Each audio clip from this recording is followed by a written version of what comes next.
Hello बच्चों, placement cell India में आपका स्वागत है। मैं प्रमोद कुमार पांडे आज आपको एक ऐसे शख्स से मिलाने जा रहा हूं जिन्होंने अभी हाल में ही भाभा एटॉमिक रिसर्च सेंटर में अपनी जॉब निकाला है, यानी कि इनका फाइनल सिलेक्शन हो गया है। तो सबसे पहले इनका एक छोटा सा स्क्रीन टेस्ट हुआ था, एग्जाम हुआ था, बाद में स्किल टेस्ट हुआ। स्किल टेस्ट के बाद इन्होंने अपना डॉक्यूमेंट वेरिफिकेशन कराया और उसमें भी क्वालिफाई हुए। अब इनका फाइनल सिलेक्शन है। तो मैं आपका नाम जानना चाहता हूँ, आपका नाम क्या है? सर मेरा नाम अभिषेक वाजपेयी है। अभिषेक वाजपेयी जी, मैं बताना चाहूँगा अभिषेक वाजपेयी जी राजकीय ITI पांडु नगर कानपुर के फिटर के छात्र हैं और फिटर कार्यशाला में इन्होंने अपनी पढ़ाई पूरी की है, जो कि हमारी संस्थान है। और यहाँ से पढ़ाई पूरी करने के बाद आज ये ऐसे बच्चों को मोटिवेट करेंगे कि मतलब इनकी जर्नी कहाँ से स्टार्ट हुई, कैसे इन्होंने पढ़ाई किया। तो मैं इनसे पूछना चाहूँगा कि बताइए, जब आप फिटर में पढ़ाई कर रहे थे तो उस समय के दिन क्या थे, मतलब कैसे आपने पढ़ाई किया? सर जब हमने यहाँ पे एडमिशन लिया था वो 2020 का समय था, कोरोना काल बिल्कुल मतलब सेकेंड स्टेज में चल रहा था। तो मेरा यहाँ पे एडमिशन हुआ, हम अपना यहाँ पे अपना ज्वाइनिंग किया। तो माहौल वैसे ही था जैसे लड़कों में रहता है कि खुश मिजाज हंसी मजाक करते रहो आपस में। हमारे जो सर थे, आपके सर जैसे, तो वो हमको मोटिवेट करते थे कि पढ़ाई करते रहो, आगे इसमें बहुत अपॉर्चुनिटी रहती है ITI में, क्योंकि ITI के लिए कोई ज़्यादा जागरूक था नहीं मतलब हमारे इधर इलाके में।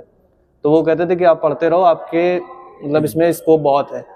तो उन्होंने भी मोटिवेट किया, सर लोगों ने भी। फिर उसके बाद मेरे भैया थे एक जान पहचान के, भैया के फ्रेंड, उन्होंने भी बताया कि ITI में स्कोप बहुत है, आप अच्छे से तैयारी कर लो। फिटर ट्रेड के लिए उन्होंने प्रेरित किया कि इसमें वैकेंसी भी ज़्यादा निकलती है, तो फिटर चुनना सर ऐसे मेरा कन्फर्म हो गया। फिर उसके बाद यहाँ पे क्लासें लेते थे हम लोग। मैम हमारी इलेक्ट्रिक मतलब ED की एक क्लास चलती थी और ना यहाँ सेक्शन में मतलब इधर काम होता था, तो कार्यशाला में भी काम करते थे। और सर भी हम लोग जब प्रैक्टिकल के लिए प्रैक्टिस करते थे तो पर डे या फिर कहें सर 2 दिन में एक जॉब उनको बना के देना होता था। तो शिक्षा तो सर यहाँ पे ऐसे ग्रहण की है। नहीं, अच्छा रहा। और आपके साथ के सारे बच्चे क्या कर रहे हैं?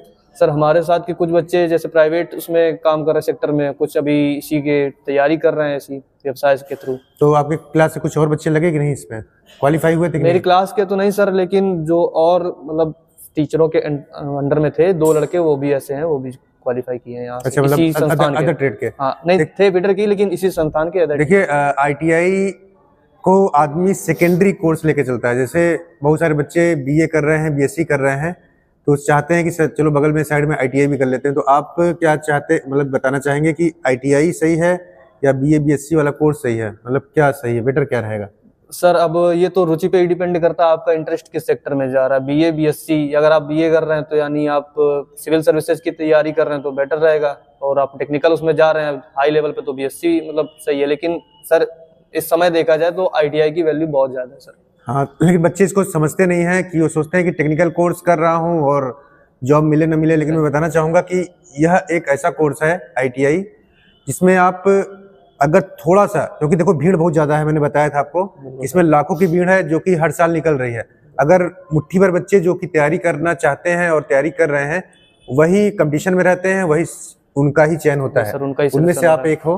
तो मैं बताना चाहूँगा कि जब आपने भाभा वाला एग्जाम दिया तो पहले फॉर्म कैसे भरा, ये बताइए। कैसे आपको किसी ने बताया कि अपने आप ही भरे? फॉर्म सर हमारा मतलब भरने की इच्छा नहीं थी, इसमें वैकेंसी बहुत कम थी। जैसे ITI की वैकेंसी निकलती है बहुत लिमिटेड ही वैकेंसी निकलती है, तो मेरी भरने की इच्छा नहीं थी।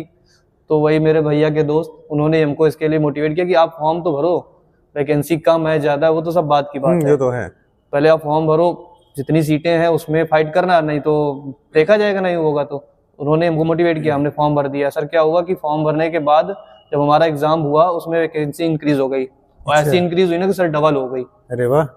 तो सर ये मेरा मतलब लक ही बोल सकते हैं कि सुहागा रहा है। मेरा भरने का बिल्कुल भी इच्छा नहीं था, तो आसपास के लोगों ने ही जो पॉजिटिव मोटिवेट करते हैं उनसे ही हेल्प मिला। अच्छा, तैयारी के लिए आपने क्या किया? जैसे जो हमारी नॉर्मल बुक्स होती हैं फिटर वगैरह में, आपने उसी को पढ़ा कि कुछ एक्स्ट्रा बुक्स आपने? सर यहाँ पे इसी संस्थान से हमको मिली थी एक NSQ लेवल 5 की फिटर की। NSQF level 5? हाँ NSQF लेवल 5। राइटर कौन थे, अरिहंत वगैरह? नहीं अरिहंत नहीं सर, राइटर तो नहीं याद है इतना, बस उसको पढ़ा था। और फिटर थ्योरी थी वो पढ़ी थी, और प्रैक्टिकल वाली बुक थी उससे सीखा था कि कैसे कैसे उसी के सर जॉब बनाया। अपने ही कोर्स का प्रैक्टिकल बुक? हाँ। और कंपटीशन के लिए जब मतलब फॉर्म भर दिया था उसके लिए एक आती है यूथ पब्लिकेशन की सर, टेक्निकल वो भी है? हाँ वो भी टेक्निकल है, यूथ पब्लिकेशन की फिटर थ्योरी वाली। अच्छा अच्छा। ऑल जितने भी एग्जाम होते हैं आईटीआई वाले उससे पढ़ा था। अच्छा, तो सारे क्वेश्चंस लगभग मिले होंगे हाँ उससे? सारे क्वेश्चन सर उसमें मैच करते हैं, एक ही टाइप की कम से कम 5 सर क्वेश्चन होते हैं, तो अच्छा रिवीजन भी हो जाता है उससे। अच्छा अच्छा। और बेसिक अपना ऐसे NSQF लेवल 5 से।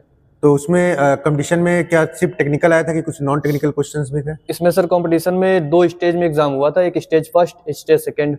स्टेज फर्स्ट था हमारा नॉन टेक, उसमें मैथ थी, इंग्लिश थी, जी सारी सर डाउट, साइंस भी थी, रीजनिंग वगैरह भी होगा? हाँ नहीं रीजनिंग नहीं था सर इसमें। रीजनिंग नहीं था। और स्टेज सेकंड था वो हमारा पूरा टेक्निकल था, 50-50 क्वेश्चन सब दोनों में थे। स्टेज फर्स्ट था क्वालिफाइंग, उसमें यूआर को शायद 25 क्वेश्चन करने थे। अच्छा। और स्टेज सेकंड के बेस पे मेरिट बनी है सर।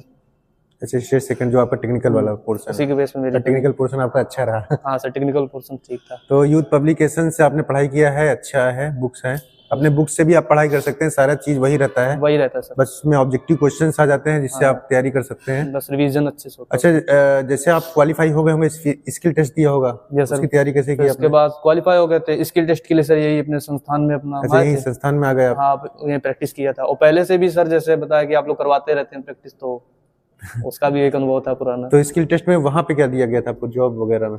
जॉब में सर दिया था एक 6 mm का जॉब दिया था हमको, उसमें एक स्लॉट काटना था और एक रेडियस काटना था। स्लॉट और रेडियस काटना था? हाँ मेरा 31 को था शायद, 31 अक्टूबर उस दिन मेरा पड़ा था। अच्छा, तो अभी आपने का डॉक्यूमेंट वेरिफिकेशन हो गया? जी सर डॉक्यूमेंट वेरिफिकेशन हो गया सर।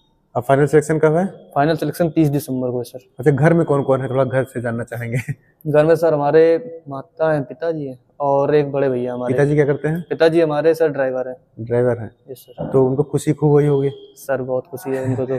चलिए सही है, बच्चा अच्छा आगे निकले, है ना, माँ बाप को सबसे ज्यादा खुशी माँ बाप को होती है। बिल्कुल। और इसके बाद मम्मी भी हाउसवाइफ होंगे? मम्मी भी हाउस और वाइफ। भाई क्या कर रहे हैं आपके? भाई सर कंपटीशन की तैयारी कर रहे हैं। वो भी फिटर से ही हैं नहीं कि? वो ITI नहीं किए, उनका वो सिविल सर्विसेज में इंटरेस्ट ज्यादा है, रुचि वहाँ ज्यादा है? यूपी पुलिस का उन्होंने भी भरा तो उनका उसमें हो गया है। अच्छा, हो गया?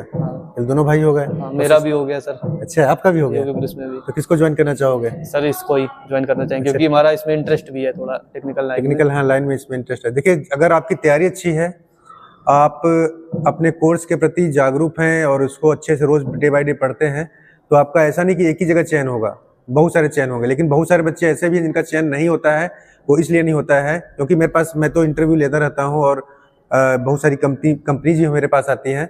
मैंने देखा है कि बच्चों को नॉर्मल क्वेश्चन जैसे माइक्रोमीटर का लिस्ट काउंट क्या है और बर्नियर का लिस्ट काउंट क्या है, कितने टाइप के फाइल होते हैं, है ना, जो नॉर्मल क्वेश्चन है ना, 1 इंच में कितने मिलीमीटर, कुछ नहीं पता होता है। तो मतलब भीड़ ज्यादा है, बच्चों की भीड़ ज्यादा है, लेकिन सर क्वेश्चन भी लगभग बिल्कुल ऐसे ही बेसिक लेवल के ही आए थे, ज्यादा मतलब टफ एग्जाम नहीं हुआ था।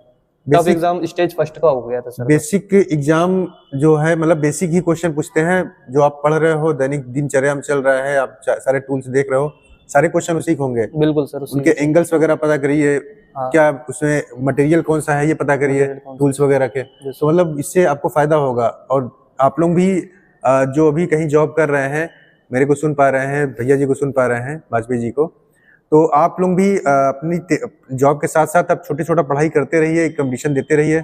अच्छा, फॉर्म कहाँ निकला था, कैसे पता चला फॉर्म आया? फॉर्म सर साइट पे आता है, सरकारी रिजल्ट पे। सरकारी रिजल्ट पे आया था? उस पे सर शो हुआ था। अच्छा, एक साइट मैं और बताना चाहूंगा, freejobalert.com है ना, यहाँ पे भी बहुत सारे फॉर्म आते हैं। बहुत सारे फॉर्म जो है सरकारी रिजल्ट पे नहीं आ पाता है, तो आप लोग freejobalert.com पे जाके भी फॉर्म भर सकते हैं। ITI के लिए अप्रेंटिस भी शायद आप कर रहे हैं कहीं पे? सर अप्रेंटिस कर रहे हैं हम, SAF है, ऑर्डिनेंस फैक्ट्री के बगल में, कानपुर से। अच्छा, small arms factory? Yes sir, small arm factory. हाँ, तो वहाँ से आप अप्रेंटिस भी कर रहे हैं, तो वहाँ कैसे वो चयन हुआ आपका? वहाँ भी सर हमारा मेरिट बेस पे हुआ था, उसका भी फॉर्म इसमें यंत्र इंडिया लिमिटेड करके आया था, अभी भी सर आया कुछ दिनों पहले, अब तो उसकी लास्ट डेट हो गई है। यंत्र इंडिया लिमिटेड करके आया था, उसमें हमने अप्लाई किया था, उस पर ऑल इंडिया बेस पे मेरिट बनी थी, मेरिट बेस पे एग्जाम हुआ सर। ITI और हाई स्कूल दोनों की कंबाइंड करके। तो मतलब आप ITI जब कर रहे हैं तो आपके परसेंटेज की बहुत वैल्यू है। Yes sir. इसीलिए डिसिप्लिन वे में टीचर से टच में रहिए, उनसे उनका अनुशासन, उनके बातों का पालन करिए, क्योंकि अगर आपका 1 नंबर भी कम हो गया हाई स्कूल में या आपके उसमें, तो भी आपके चयन में प्रॉब्लम्स आएंगे। क्योंकि जब मेरिट लिस्ट बनता है फाइनल में, तो आपके ITI को, हाई स्कूल को, इंटरमीडिएट जो आपने पढ़ाई किया हुआ है, उसकी एक परसेंटेज की वैल्यू होती है। ऐसा है ना सर? यस सर, 1% की वैल्यू होती है। तो रहने वाले कहाँ के हैं कानपुर में? सर कानपुर में रहने वाले यशोदा नगर के हैं। यशोदा नगर? सर यशोदा नगर में रहते हैं के आगे, क्योंकि मोस्टली बच्चे यशोदा नगर, बर्रा, इन सब साइड से ही होते हैं। Yes sir. तो चलिए कुछ और हमारे बच्चों को टिप्स देना चाहें, किस प्रकार से तैयारी करें, कुछ इनको बताइए। सर टिप्स तो सबसे बड़ा तो मोटिवेशन ही है। आपका मोटिवेशन आपके माता पिता ही हो सकते हैं सर। अगर आप उनके बारे में सोचते हैं, आप सोचते हैं कि उनको एक बेटर लाइफ दे सकते हैं आप, तो आपको सर तैयारी करना चाहिए। चलिए इसी प्रकार मैं आपको और भी शख्सों से मिलवाता रहूँगा। और आज हमारे साथ वाजपेयी जी बैठे हुए हैं, है ना, इनको मैं शुभकामनाएं देता हूँ कि ये अपने करियर की स्टार्टिंग करें और आगे बढ़ें और ऐसे मुकाम पे पहुँचे जहाँ पर ये माँ बाप की नाम रोशन कर सकें। तो चलिए, जय हिंद, जय भारत। Thank you sir.